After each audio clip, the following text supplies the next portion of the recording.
Heritage Council and Multicultural Center's 18th Annual International Women's Day event.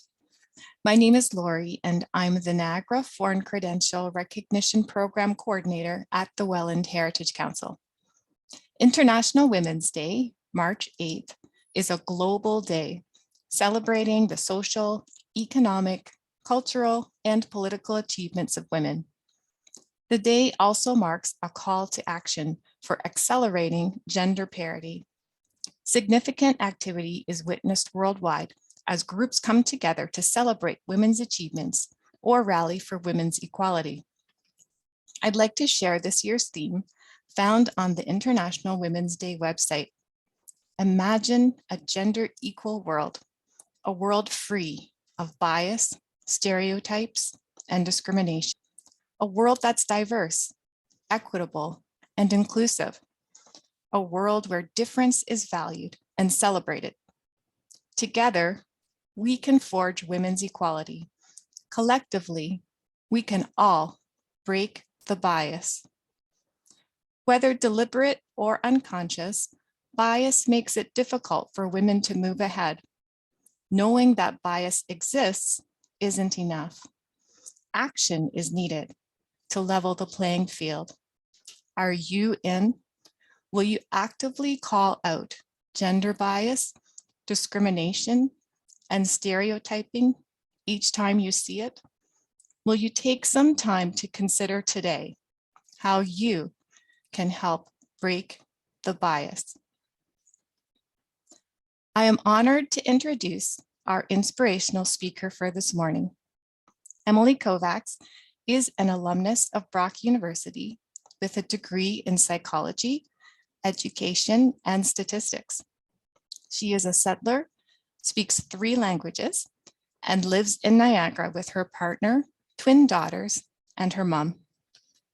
She has a distinguished 19-year career with the City of Toronto in homelessness, focusing on shelter development, community engagement, quality assurance, procurement, contract management, and community healthcare redesign.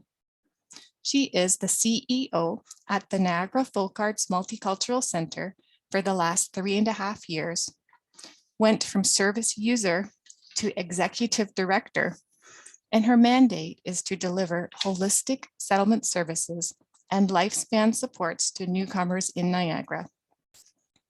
Her portfolio expanded to offering newcomer mental and primary health services to newcomers, a new case management model based on the social determinants of health, and a government-assisted refugee program in Niagara.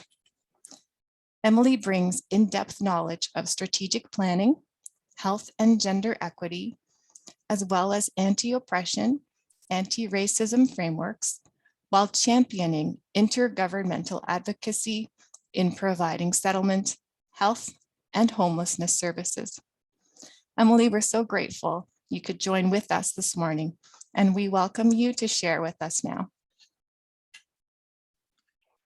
Thank you so much, Lori. It is a pleasure to be with you all. In a lot of ways, I also, sorry, can you hear me? Okay. Okay, wonderful. My screen said I need to unmute myself. So let me start again. I just wanted to say thank you for the introductions. It is wonderful to be with you all. It is also especially wonderful to be in a space in Welland, in the beginnings of many of our beginnings, of my family's beginning, of my settlement beginning in Niagara. As Lori mentioned, I am a settler. I came to Canada when I was 16, and the first city that I settled in was Welland. I speak Hungarian and Romanian as the languages, of my birth, and I am from Transylvania. So there's a lot of interconnectedness, not only to Niagara and to Welland, but all across the world.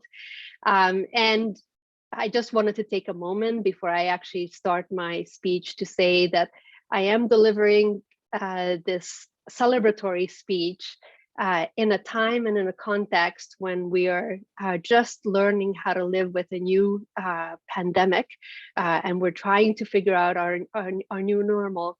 And at the same time, we are hearing extremely disturbing news from Ukraine, by the way, which is 7 kilometers from where I was born.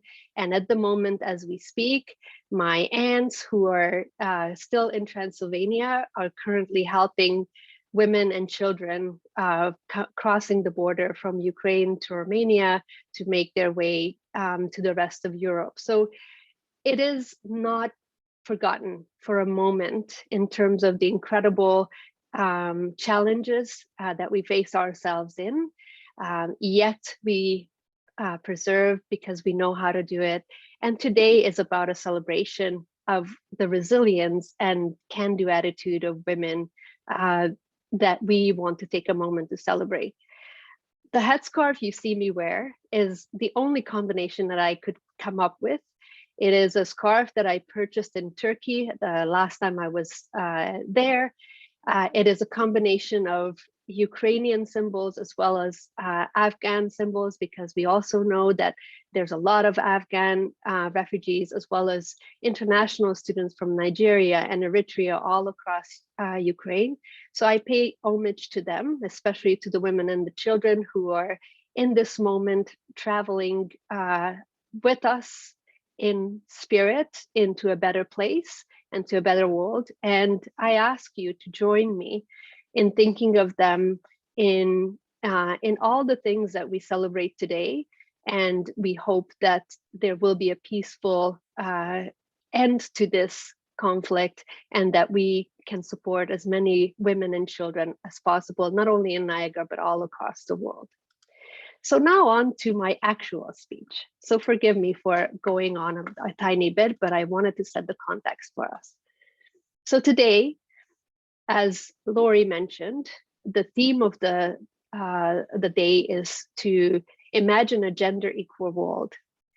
So let's celebrate the incredible resilience, tenacity, and brilliance, and the can-do attitude of our quintessential newcomers and immigrant sisters, who are reflected in the immigrant and refugee serving sectors, as well as allied human and health sectors. And that is you, my friends, all across the screen here. We celebrate the gains we have made in raising awareness for an equitable, diverse, and inclusive Niagara by unequivocally asking our local governments and service providers to apply an equity lens and analysis to improve equitable outcomes for immigrant women and advocate for supports that address the social determinants of immigrant women's health and of all of Niagara's residents, and support healthy and inclusive neighborhoods that welcome us all. Over 2 years into the health pandemic, we have ample evidence that COVID-19 has greatly increased the long-standing structural and societal inequities. Indigenous, Black, and racialized communities, including immigrant and refugee women, were put at a higher risk of contracting the infection. They were more likely to experience adverse health, economic, and social impacts, and will take longer to recover and rebuild, and some will never regain lost ground. Economic, social, and health recovery is the priority for us all, and that is true for immigrant women as well. But as a society, we cannot simply reinvest in and sustain systemic gender inequalities and not also consider, in addition, the race, ethnicity, disability, immigration status, religion, and faith, as well as the urban-rural equity divide and additional layers of oppression and complexities that disproportionately impact women every day at our center, at the Welland Heritage Council, at the YMCA of Niagara, at the Fort Erie Multicultural Center, at Centre du Santé, and at any other service provider agency that intersects with serving immigrant and newcomer women and children. We take a moment to celebrate the years of advocacy and to draw attention to the disproportionate disadvantage faced by racialized immigrant and refugee women in all aspects of life, including their jobs, health, childcare, housing, and more. We call on government to invest these funds in programming delivered by community organizations with on-the-ground and lived experience and credibility in delivering services to racialized refugee and immigrant women, particularly ethno-racial women's community organizations. And at this moment, I bow my head to my dear friend and amazing champion, Janet Madume, who is a tireless advocate for all of us. And that includes every single one of the women and children in Niagara.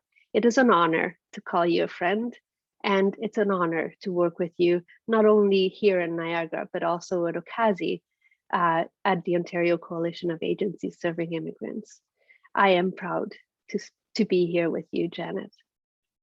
At the same time, it is critical that programming is developed and delivered within a lived experience, newcomer, immigrant, racial, and gender equity lens. And that's what Janet and I bring to the table every single day. And that's what we ask our friends and sisters in Niagara when you're considering making decisions about immigrant women, for immigrant women. Please do not exclude us from the table. And please continue to invite us. And if we don't attend, it means we don't feel safe. And that just means you have to work harder to invite us back. There are numerous policy tools we could recommend to achieve all of the above that I told you. And if I could just wave a magic wand and just make one change possible today, I would pick the overhaul of the Migrant Caregiver program. So all caregivers, the majority of whom are racialized women, they can gain permanent residence on arrival and can eliminate much of the abuse and exploitation they face during their stay. I personally know many of these women. They could be able to support their families abroad and reunite with their children much earlier, have access to the most basic social, economic, and health determinants we all take for granted every day in Canada. So I bow my head to all the caregiving women friends who are working in Niagara, in Ontario, in Canada every day. International Women's Day is an opportunity to celebrate how far we have come and to recommit our ongoing efforts for equity and fairness. Let's make that happen to our caregiver sisters starting today. Happy International Women's Day, everyone. Thank you. Wow, Emily, thank you so much. Very, very inspirational message. And I just want to take a moment to thank you for joining us to celebrate women this morning. It means a lot to Welland Heritage Council. And honestly, I am so appreciative of you. Thank you. And we do continue to pray for Ukraine, as Emily alluded. What's happening there, we just need to be in solidarity and continue to remember them in our prayers. This year's International Woman of the Year came to Canada from Romania in 2014. After starting off in our ESL classes, she's now employed at our organization as a settlement counselor, while also completing a college diploma in her fourth language. She speaks English, Spanish, Romanian, and Hungarian. She also volunteers time to the Welland Heritage Council and Multicultural Center, all while being a mom to young children. We are honored to present the 2022 International Women's of the Year Award to Karina Kafter. Karina, the floor is yours. Thank you, Janet. Thank you for the introduction. Hello, everyone. To begin, I would like to start by thanking the Welland Heritage Council and Multicultural Center for thinking of me and awarding me this great honor. I feel very humbled and grateful to be receiving the International Woman of the Year Award. I believe in hard work and dedication. I believe that we need to hold each other up and help each other achieve great things. When I arrived to Canada in 2014, I did not know any English other than very basic words, so I started attending ESL classes at Welland Heritage Council. This being said, I would like to thank my first ESL teacher, Elham, for being so kind and supportive and for everything she taught me. I knew, like so many of you, that I had to improve my English, get a job right away, and work hard to chase success. I was studying during the day at Welland Heritage Council and working at night. I did not have a car or a driver license, so my only mode of viable transportation was a bike. Rain, snow, wind, high heat, it did not matter. I knew I had to do whatever I needed to succeed. I know that this is a struggle that many, if not all, newcomers face, and it is not an easy one. Due to the high volume of work, I had to give up the ESL classes and focus only on work. I kept working hard and eventually I had the opportunity to further develop and growing my English language skills. In 2019, I attended ESL at Welland Heritage Council again, where I met my other teacher, Sherry. I would also like to thank Sherry for everything she taught me, for pushing me to work hard, and for believing in me. Eventually, I had a strong enough hold on the English language that I started to pursue work within the social service field. I always had a strong interest and passion for social work, but never had the opportunity to study it through a post-secondary school. As the years passed, I had and raised two beautiful kids on my own. This came with its own challenges and made it a little bit more difficult for me to go after the career I wanted. I was taking any job that would pay the bills. I was working 2, sometimes 3 jobs at once. I worked in cleaning, at a farm, at the restaurant, and I would go many months without a day off. But I did it for my kids. I sacrificed everything for them, and I would do it again without a doubt. It wasn't easy, and I wanted to give up on my dreams many times. But I was lucky enough to have beautiful people in my life who encouraged me, believed in me, and inspired me to work even harder. One day, everything changed.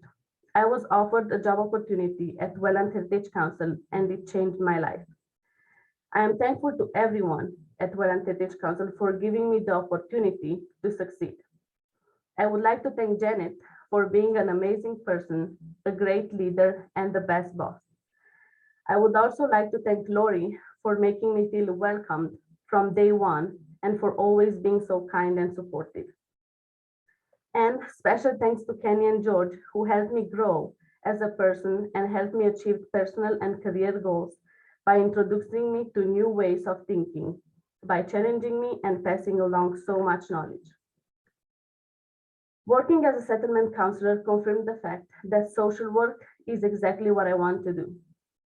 I was so motivated to help others and to support newcomers through their journey. It inspired me and gave me the opportunity to not only apply to, but also be accepted into social service worker program at Niagara College, where I'm a student now. I have achieved a lot along the way, and I know I can achieve so much more. Thank you to everyone that has supported me along the way, and I hope I can do the same thing to anyone and everyone I had along my journey. The last thing I would like to share with everyone is a quote from Tyler Perry, who is an American actor, that said the following: "If I went through this and I made it to a higher level, you can too."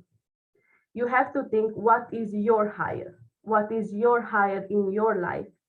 What is the next step you want to achieve? Whatever that is, reach for that. Pray for that, strive for that, ask God for that, and don't stop pushing until you get to that. I would like to wish each and every one of you the best of luck in your journey, and never forget you are not alone. Thank you.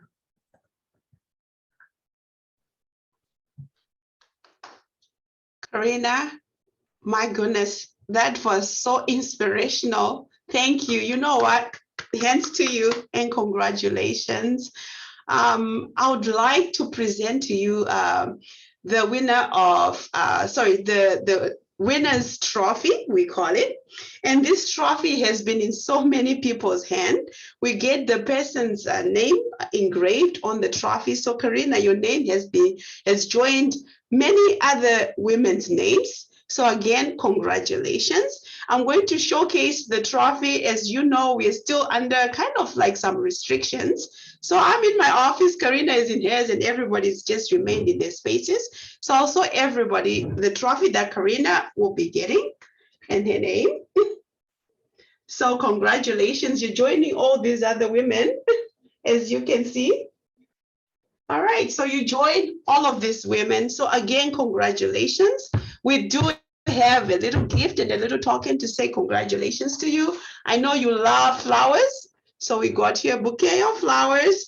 I'll be passing that after the ceremony, and a little something from Welland Heritage.